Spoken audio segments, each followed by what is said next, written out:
I said, I call a group of y'all the non-musicals. Am I in that group? A little bit. Well, what did you base that off of, my brother? Nah, you make music. Flip can rap. You talking to Sasha? Yeah. What she make? You make music? Look, now he want to book a session. Oh, now you go. Now he trying to look. That nigga, he writing a song now. What made you say that, Emanny? Because it was a joke that was said about me not offering. Oh, well, Joe said it. He said, yo, you want to offer up your opinion about Drake shit? Nobody's going to mute your mic. Go ahead, get your shit off. I said, when y'all talked about it, I wasn't there. You know what I'm saying? I said, you relied on the non-musicals to go again and give their opinion. That's hate. Well, Parks was Parks is though. Parks is not added to the non-musicals. I consider Market-ish and B-Dot. and Mona. Yeah. Mona was in here. Yeah, you. I'm fine with that. Yeah. You-ish. But Flip raps. But Flip makes music. Better than beat up. Oh, Flip raps, Flip dances. Flip might have made more spanky than you. Then who? And what? You better watch your fucking He got mouth. T-Mobile deal. Nah. You, all right. Nigga, let that weed wear off, nigga. He might have. Relax. Ain't no might of shit. You made a lot of money in music business? Yeah, when we talk about accumulating over how long I've been doing it, yeah. I made a lot. Yo. Stop. Yeah. Go ahead and laugh if the fuck y'all want. I think you... Stop! I would have made more if this nigga would have paid me early on. See? Do it. See? Stop playing. You gotta get shot at. See? See? Stop playing. I mean, I gave you every alley-oop thinking you would blossom. Okay. Nigga, you're a part of why I got blackballed. Sometimes.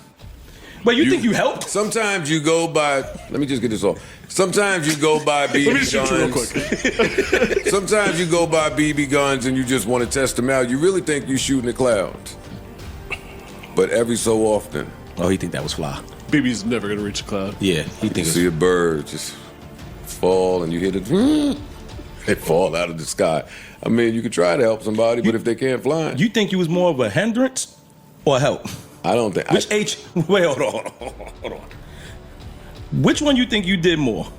Help or hold back? Okay. For real or joking? For real. Oh, help. Okay. Help. You don't see how it can any. Okay. Not at all. What do you think? Not at all. I'm curious. I think Joe ignores because of his success today and because of how he's appreciated and loved today. I think he forgets that there was a point in time where a lot of people, especially mainstream, didn't appreciate, didn't accept, or did not respect some of the things he was doing in music. So when you have people that's attached to it in a certain way where people feel like you under them or you're a part of it, they kind of look at you in the same degree. All right, so which one do you think? Even if you were talented? Yeah, I was gonna say, it all work together though. I don't have no problem with that. You can't take one part of somebody's success and then eliminate Of course the not. second. But we have to acknowledge both sides. First off, you have to remember I'm an R&B singer, right? I don't think I was always utilized as an R&B singer in the way that I should have been utilized as an R&B singer. I think because the opportunity working with somebody that I respect be singer. I think because the opportunity working with somebody that I respected, I didn't look at it like that. So there were certain moments that maybe I should have asked to be utilized in a certain way instead of just accepting how I was being utilized. But that's a you choice. This nigga sound like 100%. It's a Draymond you Green choice. talking about Steve Curry, boy. But it's a truth. Let me give you an example. Let me give you a perfect example, right? Hey, sure. Perfect example. If we have to give examples, if I'm an R&B singer who is trying to be known as a R&B singer, typically you sing about love, you sing about relationships, and if every time I'm being utilized, I'm talking about death and jumping off a bridge, that don't really speak to my true talents. If we have Now, an honest talk, don't misrepresent the facts. There's plenty of songs where you're not talking about death, depression, kill, murder. It's a whole bunch I know. of them songs. So now let me hear me out. So don't. The only thing I'm speaking to is to me and how I looked at things. Yeah, I'm not- but it's a slap in the face to look at me and say, "Do you think you did more help or hindrance?" And be serious about it. No. I Like, you said can't be- no. I didn't. No. That was a joke. I'm saying, do you see a side where there was a hindrance in certain moments? No. Okay. No. Okay. He said it. I get what he's saying. Like just being associated with a person that they're not fucking with can have a negative effect. Yeah, on that's you. what I'm saying. I get that. That's part. what I'm saying. That's what he was trying to I say. don't have a knock on what he said because he used the words mainstream, right? When he was laying out his example. I don't have nothing to say about that. From a mainstream point, maybe some of his points stand. Yeah, that's it. Oh, okay. But let's be very clear. And I've texted Joe away from when we weren't working together and said, yo, my nigga, I really appreciate the opportunity that you've given me. I'm never gonna go ahead and deny that. Okay. But when I'm speaking back to, and I think maybe sometimes the hindrance I'm speaking to is not something that he's done. It's the comfort of me not having to push myself further for something and always being able to rely on he's gonna be able to go ahead. Okay. And, That's more internal yeah, shit. Yeah, but the hindrance, that's a joke just in plain sight. Okay, got it. Yeah, hell no. I mean, but if I'm working with Joe and a lot of niggas in the mainstream industry who I want to work with, potentially work with, don't fuck with Joe, and they attach me to him, then they won't work with you. They won't work with me. And cool. I know the frown for you might be the frown, but that's happened to people. No doubt. Yeah, but I get it's it. happened. But fuck them people. I never worried about them people. Let me ask you. It is fuck them people, but when we talking about mainstream appeal and people wanting to further in a certain way, and at that point, I'm thinking, yo, I'm a singer. I don't want to be attached to rap. And it's looking like Emanny is once again finding himself on the receiving end, getting talked over, getting dismissed, and getting shown very little respect on his own show. Now, I'm not going to sugarcoat it.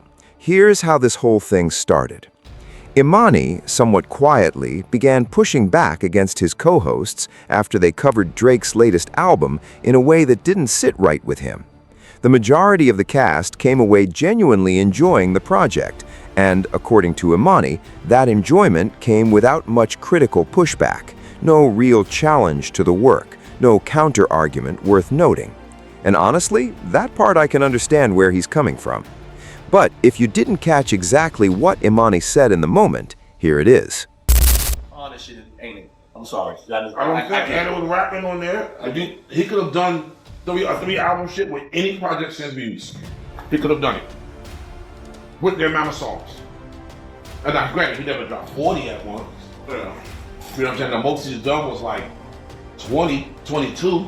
And bro, if you look at it from a financial standpoint, if he owns these albums, I don't think he don't own these. No, he don't. It's saying he don't own these. You don't. But if what they saying, But this is smart though. Get out of the deal. if that is the case, If that's what he's doing, fire. I think it's dope. you sure you don't own all of them? No, look at it. it's on the. It's So on the he owns shit. masters, he said. Yeah, I'm talking about Exclusive It's licensing distro. to UMG. Distro, It's here. It's It's distro distro. deal. but that's a But how other deal. than That's other not things him too. owning his shit. They say he owns his masters from 2021 on. Sam, what would be the rush on putting out these three? I'm gonna touch all the bases. Nigga, I've been sitting down for 2 years. I don't want the nigga to diss it and say I'm only doing this or doing this or doing this. Touch the bases. I just don't think the execution on all of Nigga this. fuck around, sell 1 million albums in Europe alone. And I've been saying, you can go back to So Far Gone. He's never done an all rap or all R&B or he's never done an all anything either. The closest you can come to it is if you're reading This Is Too Late, which still had R&B shit. I think on when there. people say they want an all rap album, they want timestamp. That's what they want. That's damn near what this album. Well, No, that's what I'm saying. So when you say you want that and you give that, that's cool. That's why the Iceman shit I can fuck with.